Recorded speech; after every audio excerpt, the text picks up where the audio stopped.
हमारे यहाँ एक महापुरुष हुए हैं अपने गुरुदत्त विद्यार्थी,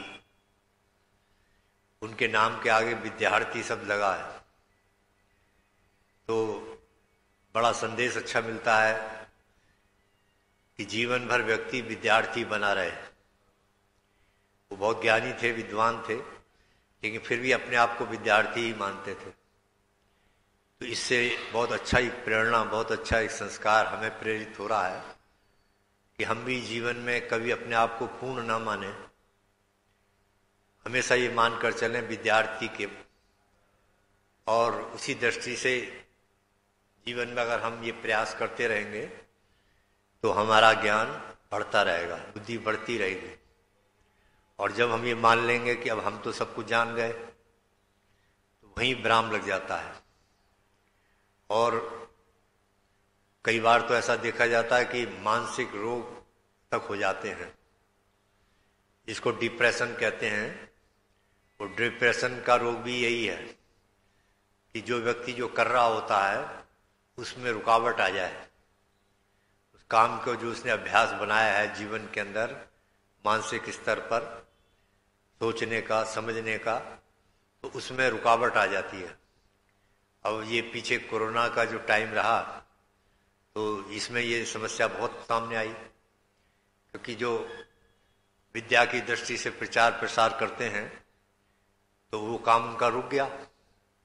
अब जो भ्रमण करने वाला, रोज प्रातः सायं दो जगह चिंतन प्रवचन देने वाला, और उसे एक स्थान पर बैठने की स्थिति बन जाए तो उसके लिए बहुत कष्टप्रद होता है। उसी से डॉक्टर लोगों ने भी ये स्वीकार किया कि हाँ, चूंकि ये तुम काम करते थे, तब तुम्हारा जो सोचने समझने की जो क्षमता है वो रुक गई, इस पे विराम लग गया। और इसी से धीरे धीरे उल्टा रिएक्शन, डिप्रेशन का जो है वो बीमारी जैसी चीजें आ जाती हैं सामने। तो इसीलिए भगवान से प्रार्थना की गई है, प्रभु जब तक हमारा ये जीवन रहे हम विद्यार्थी बने रहें, जीवन के अंदर हमेशा सीखने की प्रवृत्ति हमारे अंदर बनी रहे, क्योंकि ज्ञान तो अनंत है। परमात्मा का जो ज्ञान है उसकी कोई सीमा नहीं है और हमारे साधन बहुत सीमित हैं। तो परमात्मा का आश्रय लेकर उसके साधनों के द्वारा ही हम अपने जीवन को सफल बना सकते हैं। अब हमारे इस कार्यक्रम में ये 1 महीने का लगभग समय था हमारे, जो आपके बीच में रहे, बहुत अच्छे से कटा और बहुत अच्छा वातावरण रहा, किसी प्रकार की कोई समस्या नहीं आई। अब केवल आज को छोड़कर 1-2 प्रवचन और आपके बीच में रखने हैं। फिर सोमवार को शाम को 4 बजे हम लोग ये स्थान छोड़ देंगे और ट्रेन है हमारी शाम। तो आप सब लोगों के दर्शन किए, आप लोगों का स्वभाव और व्यवहार बहुत अच्छा है, नम्रता है सब जीवन के अंदर, आप साधक प्रवृत्ति के हैं और बहुत बड़ा काम आप परमात्मा का कर रहे हैं। ये परमात्मा का काम है, ईश्वर ने इस काम की शुरुआत की थी। सबसे पहले ज्ञान जो परमात्मा ने तो दिया और उसके बाद ऋषियों को आदेश दिया कि इसे आगे बढ़ाओ, और उसी आदेश का पालन करते हुए आप लोग भी इसको निरंतर आगे बढ़ाने के लिए तत्पर हैं। तो ये ईश्वर का काम है, ईश्वर का काम समझकर ही इसमें लगे रहना चाहिए। और इसमें एक फर्क भी पड़ता है, अगर आप व्यक्ति का काम, कई लोगों को हमने देखा पहली बार गए वहाँ तो कुछ लोग मिले जो सेवा करते थे, समाज में काफ़ी आते थे जाते थे, लेकिन अगली बार जब गए तो उनमें से कई लोगों को हमने नहीं पाया। तो हमने पूछा कि वो कहाँ गए, तो पता लगा कि वो चूंकि यहाँ चुनाव हुआ था 2 साल पहले, तो उनके जो संपर्क के थे प्रधान जी वो हट गए, चुनाव हार गए, तो उन्होंने भी आना बंद कर दिया समाज में, अब वो नहीं आते। तो इसका मतलब है कि वो समझे नहीं थे कि समाज में आने का उद्देश्य क्या है। वो केवल चुनावी षड्यंत्र या अपना भाई बंधु भतीजावाद निभाने के चक्कर में वो समाज में आते थे। तो समाज में आने का जो प्रयोजन है वो ये है कि इसे ईश्वर का काम मानकर जब चलेंगे आप तो कभी निराश नहीं होंगे, हमेशा जुड़े रहेंगे। जिस परिस्थिति में होंगे वही मेरा काम है, भगवान की आज्ञा है, मैं कर रहा हूँ जब तक मेरा शरीर साधन परमात्मा ने दिए हैं। तो इससे बड़ी राहत मिलती है। आइए आज थोड़ी सी एक शंका का समाधान कर देते हैं। आर्य समाज की विचारधारा पर, ऋषियों पर, हमारे स्वामी दयानंद पर भी ये लोग आरोप लगाते हैं कि ये किसी महापुरुष को नहीं मानते, किसी भगवान को नहीं मानते, देवी देवताओं को नहीं मानते। ये प्राय आम जनता में ऐसी धारणा लोगों ने बना दी। और विशेषकर जो महापुरुष हुए हैं, खासकर देखा जाए तो स्वामी दयानंद और आर्य समाज का जो दृष्टिकोण है उसमें थोड़ा सा ही अंतर है कि और लोगों ने स्वार्थी है उनका कि अपनी बुराइयों को, होता हुआ क्या है कि जो अपनी बुराइयों को छिपाने के लिए कि लोग हम कैसे बचें, उन्होंने उसका एक सहारा ले लिया और सहारा मिल गया उन्हें एक महापुरुष। वो महापुरुष को ढूंढते हैं, कोई ऐसा महापुरुष जिसमें ये दोष पाया जाता हो तो हमारा दोष भी छिप जाएगा उसमें। हम भी कह सकते हैं कि भाई अगर हम ये काम करते हैं तो देखो तुम्हारे महापुरुष, तुम्हारे भगवान भी तो ये काम करते थे। अधिकांश देखो आज अध्यात्म के क्षेत्र में ये लोगों ने बीमारी फैला दी और उन्होंने हर महापुरुष के पीछे कोई ना कोई जो उनकी कमजोरी ढूंढकर अपनी कमजोरियां छिपा दी। ये कोशिश करते हैं कि इस महापुरुष में ये कमजोरी मिल जाए ताकि उसकी आड़ में हमारी कमजोरी छिप जाए। ये प्रयास किया गया है और इसी में जो वास्तव में अच्छे चरित्र थे, चरित्रवान, जो बिल्कुल निर्विकार, उनके अंदर भी लोगों ने विकार जड़ दिए कि ये ऐसे थे, ये ऐसे थे, ये ऐसे थे। अब कल्पना करो कोई नशा करता है तो उसने अपने देवता को, अपने इष्ट देव को भी इस रूप में स्वीकार किया जो नशा करता हो, जिसके साथ कोई नशे का प्रसंग जुड़ा हो। कोई रासलीला करता है ना, देखते हैं आप, कल परसों में, कल ही शायद फेसबुक पर ये हमारा कैलाश जो है ये बहुत एक्सपर्ट है, रुचि, हम तो ज़्यादा इनको जानते नहीं, तो इसने बनाया वो, मैं देख रहा था उस पर। तो एक ने, मुरारी बाबू की कथा हो रही है कहीं पर, तो मुरारी बाबू की कथा के बीच में तो दो महिलाएं जो है वहाँ वो डांस कर रही हैं। अब आप देखिए कि एक कथावाचक मुरारी बाबू जैसा आदमी, उसको इससे क्या मतलब है ये सब। तो पता लगा कि वो भीड़ इकट्ठा करने के लिए, जनता को रोकने के लिए ये सब प्रयोजन करने पड़ते हैं। अब ये कोई साधक संतों के काम तो है नहीं।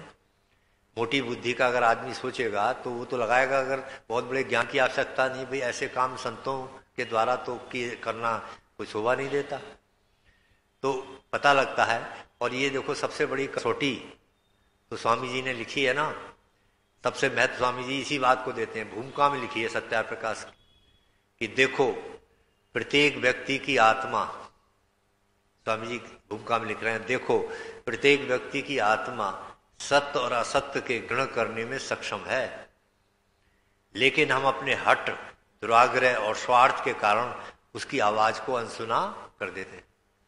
ये स्वामी जी का वक्तव्य है।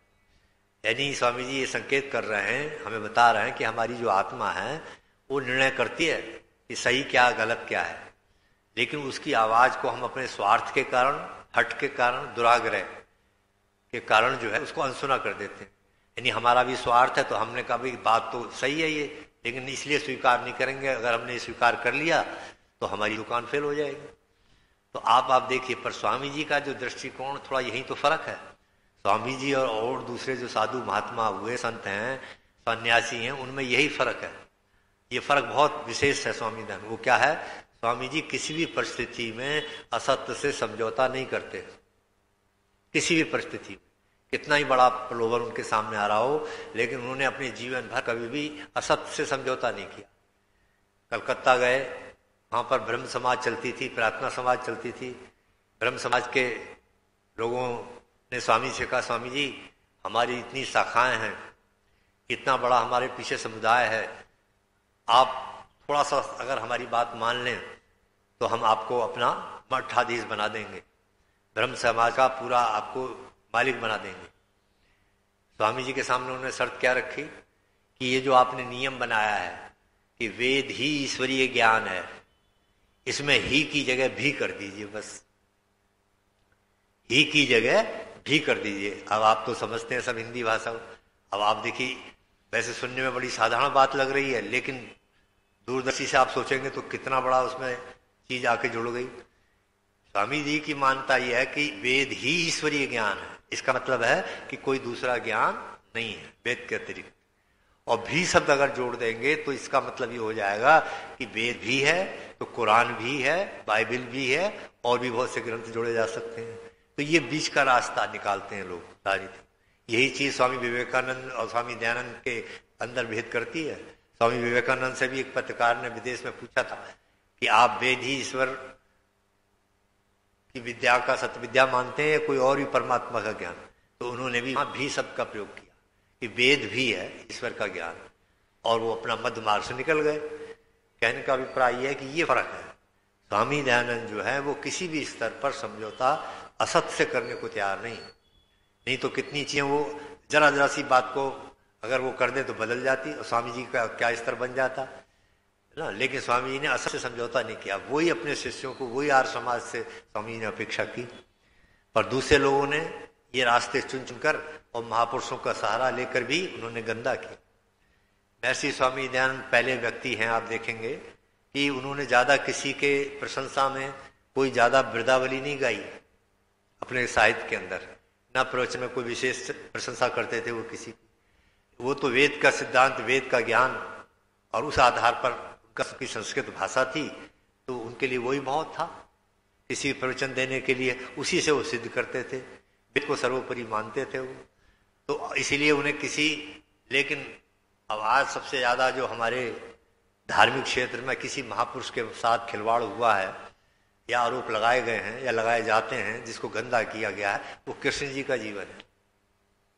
कृष्ण जी के साथ सारी दुनिया भर के जितने आरोप हैं जो हम करते हैं, रास लीला से लेकर जन क्या क्या, सब अश्लीलता, सब इतनी शादियां की, ये किया वो किया, जितनी गंदगी हो सकती है वो सब कृष्ण जी के साथ लगाई।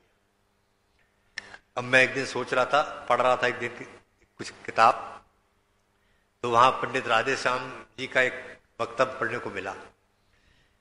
तो उन्होंने लिखा कि राम और कृष्ण में क्या अंतर है, राम के इतना क्यों नहीं बिगाड़ पाए राम के चरित्र को लोग, ये है ना, राम के चरित्र को क्यों नहीं बिगाड़ पाए, और कृष्ण जी के तमाम दिए साबित, और जितने भी वो भी हो रहे हैं जो बनते हैं, अपना नाटक करते हैं, वो कृष्ण बन के कृष्ण के रूप में ही अपने को शो करते हैं।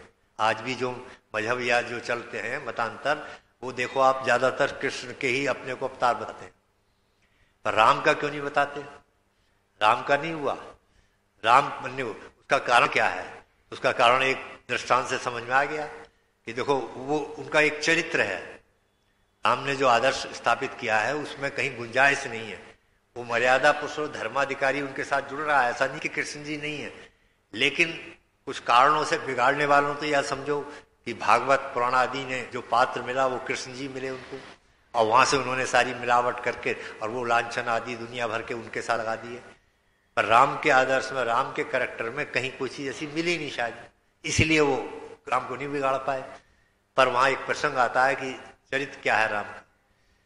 रावण ने बहुत कोशिश की सीता जी को, देखो ले तो गया उठाकर, लेकिन उसने अलग पंचवटी में वहां रखा और जोर जबरदस्ती नहीं की, जबकि वो राजा था, चाहता था। तो आजकल की हालात देखो आप, रोज अखबार रंगे रहते हैं, दुनिया कोई ऐसी ऐसी घटनाएं होती हैं कि शर्म को भी शर्म आती है, बच्चियों के साथ, महिलाओं, ये सब होता आज, जबकि बहुत शिक्षित समाज है, बड़े संसाधन है हमारे पास। पर उस समय देखो ये सब, लेकिन फिर भी रावण का भी एक कैरेक्टर नजर आ रहा है। तो आप देखिए, जाता रहा, समझाता रहा कि किसी प्रकार से ये मुझे स्वयं वर ले, लेकिन इसमें फेल होता रहा। तो उसका एक महामंत्री था, उसने रावण को ये सुझाव दिया कि रावण महाराज, आप तो रूप बदलने में बड़े माहिर हो, आप तो रूप बदलने में बड़े माहिर हो, तो आप राम का रूप रखो, राम का रूप रखकर और सीता के पास चले जाओ, सीता धोखे में आ जाएगी, वो आपको बर लेगी। तब रावण, पंडित राधे श्याम कथावाचक ने रावण का वहां खन दिया है कि रावण ने ये सुनकर कहा उस महामंत्री से अपने कि अरे मैंने ये भी करके देख लिया, मैंने ये भी करके देख लिया, लेकिन अफसोस तो यह है जब मैं राम का रूप धारण करता हूं तो सीता जो है मुझे मां के समान दिखाई देती है। आप कैरेक्टर देखिए आप, वो कह रहा है कि जब मैं राम का रूप रखता हूं तो सीता मुझे माँ के समान दिखाई देती है, इसलिए मैं यहां भी फेल हूं। तो राम का एक आदर्श कैरेक्टर जीवन के अंदर उनको कहीं गुंजाइश नहीं दी किसी को कि उसको ज्यादा वो बिगाड़ सके। तो इस प्रकार से कुछ चीजें पर योगीराज कृष्ण के भर की जितनी बुराइयां हो सकती हैं वो सब जोड़ दी, एक शिवजी महाराज को और एक योगीराज कृष्ण को, ये दो महापुरुषों को के साथ सबसे ज्यादा खिलवाड़ किया है समाज के अंदर, और आरोप लगा दिया कि यार समाज के लोग इनको मानते ही नहीं। ये आरोप लगता है कि ये देवी देवता या इन महापुरुषों को नहीं मानते। अब आप सोचो, अब योगीराज कृष्ण के दो जगह योगी स्वामी जी जैसा व्यक्ति दो जगह प्रशंसा की है स्वामी जी, और वो भी दो महापुरुषों की प्रशंसा की है केवल अपने साहित्य में। एक तो लिखा है नानक जी के बारे में कि नानक जी जो थे उनका आशय अच्छा था, बस वो कोई ज्ञानी नहीं थे, विद्वान नहीं थे, कोई संस्कृत नहीं पढ़े हुए थे, लेकिन उनका आशय अच्छा था, ये लाइन लिखी है। और योगीराज कृष्ण की जगह दो जगह प्रशंसा की है। तो अब आप देखो कि और क्या शब्द लगाए हैं स्वामी जी ने। स्वामी जी लिखते हैं सत्या प्रकाश के अंदर एक स्थान पर, देखो महाभारत के अंदर योगीराज कृष्ण का जीवन इतना उत्तम है कि वो एक आप्त महापुरुष थे जिन्होंने जन्म से लेकर मृत्यु पर्यंत तक कोई दुष्कर्म नहीं किया। ये टिप्पणी कोई साधारण व्यक्ति की नहीं है, उस व्यक्ति की है जिसने किसी महापुरुष के लिए कलम नहीं चलाई, उसकी कलम चली। यहां पर देखो, जिसको दुनिया बुरा बताती है, दुनिया ने जो तमाम अश्लीलता उसके साथ जोड़ दी, उसके चरित्र के कैरेक्टर के साथ, उसे स्वामी दयानंद जैसा व्यक्ति ये प्रमाण पत्र दे रहा है। और एक चीज यहां पर आई, स्वामी जी यहां पर कृष्ण जी को क्या लिख रहे हैं, योगी राज। अब हमने भोगी बना दिया। आज समाज का जो दृष्टिकोण है वो योगी से भोगी। अब आप देखो यहाँ ये बात जरूर समझ में आती है कि जैसे आज कोई इंजीनियर हो तो इंजीनियर किस योग्यता का है, किस कैलिबरिटी का है, ये मेरे जैसा आदमी थोड़ी पहचानेगा जिसे कोई उसका ज्ञान ना हो। इंजीनियर किस योग्यता का है, इसके अंदर क्या योग्यता है, एक इंजीनियर ही पहचान सकता है। एक डॉक्टर है तो डॉक्टर कितनी योग्यता उसके अंदर है, वो कैसा डॉक्टर है, मरीज को क्या, इस योग्यता को कौन समझेगा, आम आदमी नहीं समझ पाएगा ना, एक डॉक्टर समझेगा। इसी प्रकार से योगीराज कृष्ण क्या थे, तो वो एक योगी थे और उनकी इस योग्यता को एक योगी ही पहचान सकता है। तो स्वामी दयानंद खुद योगी थे, इसीलिए उन्होंने देखो सिद्ध हो रहा है कि योगीराज कृष्ण को पहचान लिया और उन्होंने और कोई शब्द नहीं जोड़ा, वो शब्द जोड़ा योगीराज कृष्ण। वाकई में योगी थे वो। उनके महाभारत में ही प्रसंग आता है कि जब कई वर्ष बीत गए विवाह को तो रुक्मिणी ने कहा, एक दिन याद दिलाया कि पतिदेव हमने अग्नि के सम्मुख फेरे लगाए थे, उसमें एक प्रतिज्ञा ये भी की थी कि हम अपने परिवार को आगे बढ़ाएंगे, संतान उत्पत्ति करेंगे। ये भी वेद में मंत्र आता है, इसीलिए गृहस्थ में आ रहे हैं। तो इस ओर तो आपका लगता है ध्यान ही नहीं जा रहा। तब कृष्ण जी ने वहां पर कहा कि ठीक है देवी, अगर तुम ऐसा चाहते हो तो चलो कुछ दिन चलकर तपस्या करेंगे, साधना करेंगे। और देख लो आज जो बद्रीनाथ जो प्रसिद्ध है वो वही तो साधना स्थिति थी। वहां कृष्ण जी ने 10-12 साल दोनों ने मिलकर और वहां साधना की, ब्रह्मचर्य का पालन किया। तब प्रद्युम्न जैसा बेटा जिसके बारे में लिखा जाता है कि बिल्कुल कृष्ण जी पर गया था वो, उसका जन्म हुआ वहां। अब इतनी तपस्या और ये साधना करने वाले व्यक्ति को कितनी कितनी पत्नियों का जो है उसे वो बना दिया ना दुनिया भर के। अब ये है दुर्भाग्य हमारा। अब इसको ठीक करने की कोशिश जब करता है कोई तो कहते हैं ये मानते नहीं इनको, यानी जो उनकी रासलीला करे, जो उनके अब गुणों को की चर्चा करे, महापुरुषों को नचाए, महापुरुषों के बारे में अश्लीलता परोसे।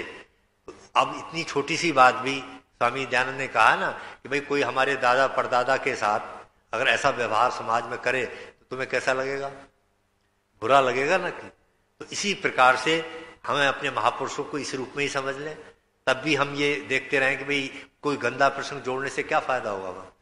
वहाँ अच्छा ही प्रसंग उसको आगे करें ताकि हमारे बच्चों को और उनको लाभ मिलेगा, लेकिन हम ये करने को तैयार नहीं।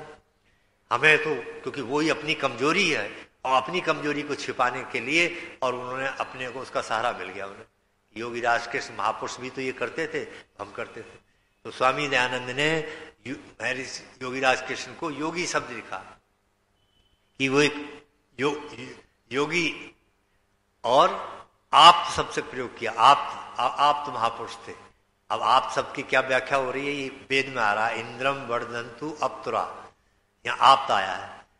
किन लोगों को बढ़ाओ, आगे बढ़ाओ। वेद कह रहा है सारे संसार को श्रेष्ठ बनाना है, तो जो अच्छे लोग हैं, अच्छी विचार है, अच्छी बातें हैं, इनको आगे बढ़ाओ।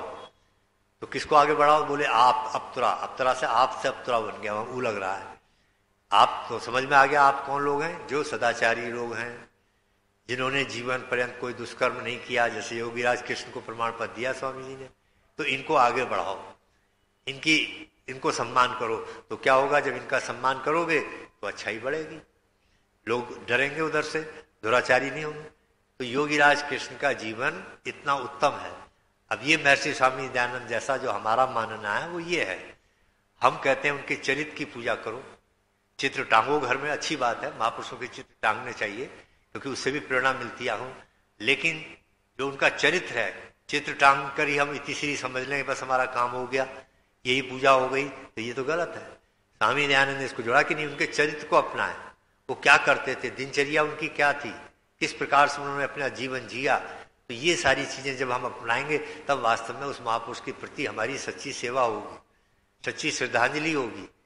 तो योगी, बस ये फर्क है स्वामी दयानंद में और दूसरे लोगों के अंदर। स्वामी दयानंद ने उस सत्य पक्ष को, जो वास्तविक पक्ष है, उसको सामने रखा। अब यहीं पर एक प्रश्न आता है, देखो महाभारत से भी सिद्ध हो रहा है ये चीज, 2 मिनट और लेते हैं आपके, कि योगीराज कृष्ण का ही जन्मदिन क्यों मनाया जाता है? एक प्रश्न खड़ा होता है कई बार कि हमारे समाज के अंदर योगीराज कृष्ण का ही जन्मदिन क्यों मनाते हैं? महाभारत में तो बहुत पात्र हैं, भीष्म पितामह जैसे ब्रह्मचर्य वाला पात्र है ना, अखंड ब्रह्मचर्य, और कितना शक्तिशाली हैं, तमाम कलाओं के माहिर हैं, द्रोण जैसे आचार्य है ना, ये है कृपाचार्य, द्रोणाचार्य, कर्ण जैसा दानी, तमाम धनुर्धर इतना बड़ा, ये सब होते हुए विदुर जैसा, जिसकी विदुर नीति प्रसिद्ध है, इतने पात्र हैं महाभारत में, पर कृष्ण जी का ही जीवन चरित्र क्यों मनाया जाता है? अब ये प्रश्न पैदा होता है ना यहाँ पर, इसका समाधान चाहिए। कृष्ण जी का जीवन चरित्र का समाधान ये है, इसलिए मनाया जाता है कि उन्होंने कभी भी अपने जीवन में वेद के आज्ञा का उल्लंघन नहीं किया, इसलिए मनाया जाता, इसलिए वो प्रसिद्ध हुए। और जितने भी पात्र हैं सब ने किसी न किसी रूप में वेद की आज्ञा का उल्लंघन किया है। जैसे आप भीष्म पितामह को देख लें, आप भीष्म पितामह सबसे प्रबलतम मुख्य पात्र हैं महाभारत के, लेकिन महाभारत की शुरुआत ही कहां से हुई है? वेद की आज्ञा का उल्लंघन करने से, उन्हीं के द्वारा हुई है शुरुआत। वेद में आप पढ़ लें, सत्यार प्रकाश के दूसरे या तीसरे समोल्लास में है, ये मैं ठीक से कन्फर्म नहीं हो रहा, वहां स्वामी जी ने एक प्रश्न उठाया है। प्रश्न ये उठाया है, क्या शिष्यों को अपने गुरु की हर बात माननी चाहिए? क्या संतान को पिता की हर आज्ञा माननी चाहिए? ये प्रश्न उठाया है। अब हमारे कई श्रोताओं के सिर रहे नहीं, क्योंकि आप आर्य समाज से जुड़ गए ना, आप जानते हैं, आपने सुन रखा, आपने पढ़ चुका है, यही फर्क है देखो दूसरों। और स्वामी जी कहते हैं नहीं।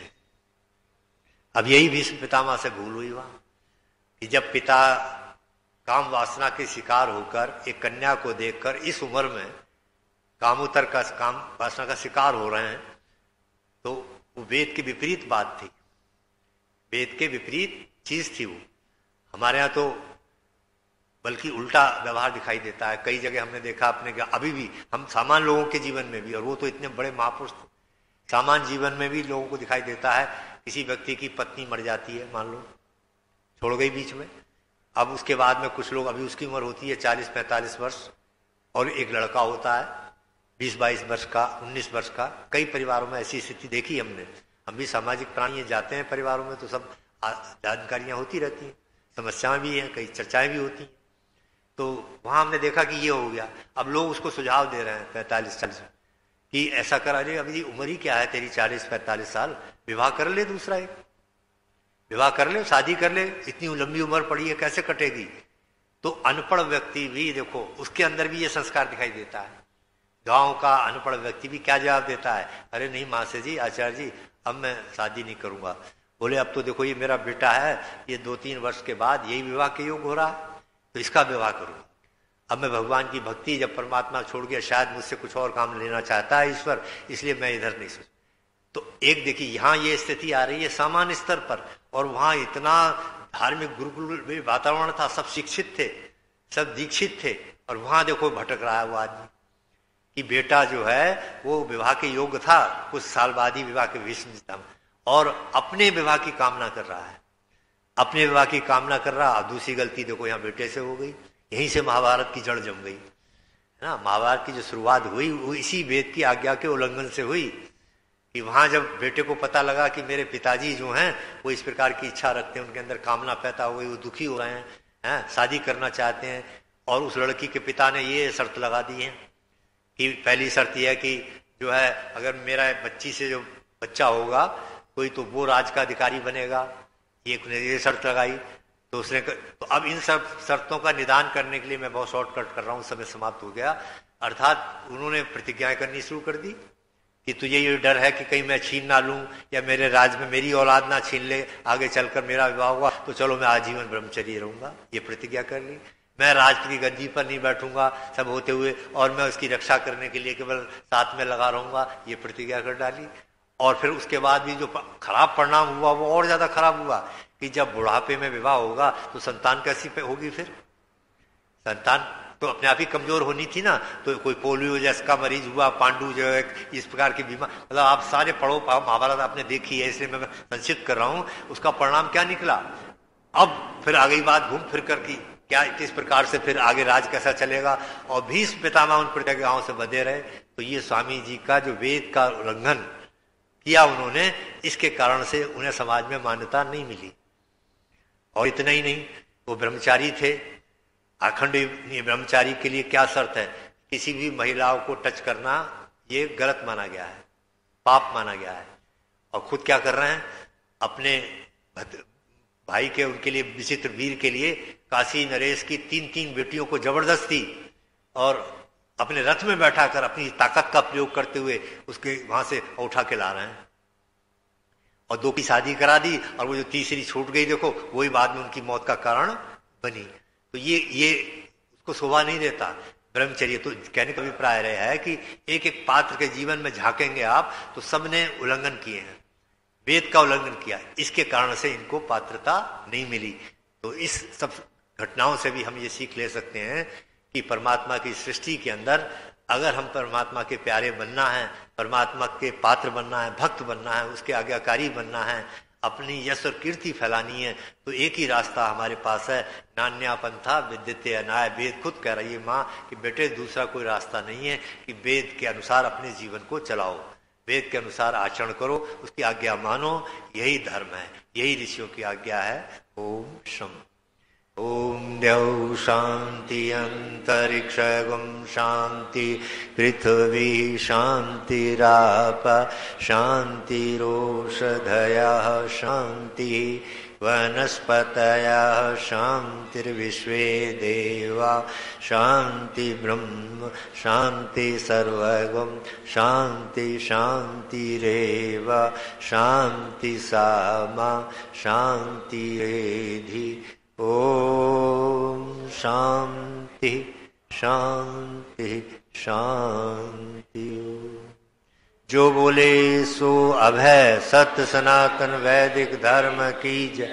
महर्षि देव दयानंद की जय। मर्यादा पुरुषोत्तम श्री रामचंद्र महाराज की जय। योगीराज श्री कृष्णचंद्र महाराज की जय। भारत माता की जय।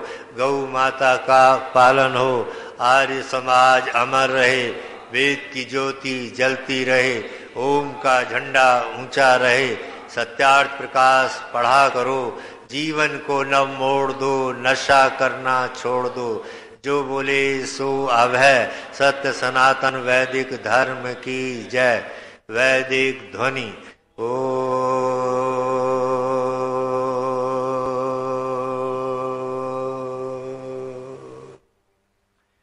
वैदिक अभिवादन सभी को सादर नमस्ते। धन्यवाद।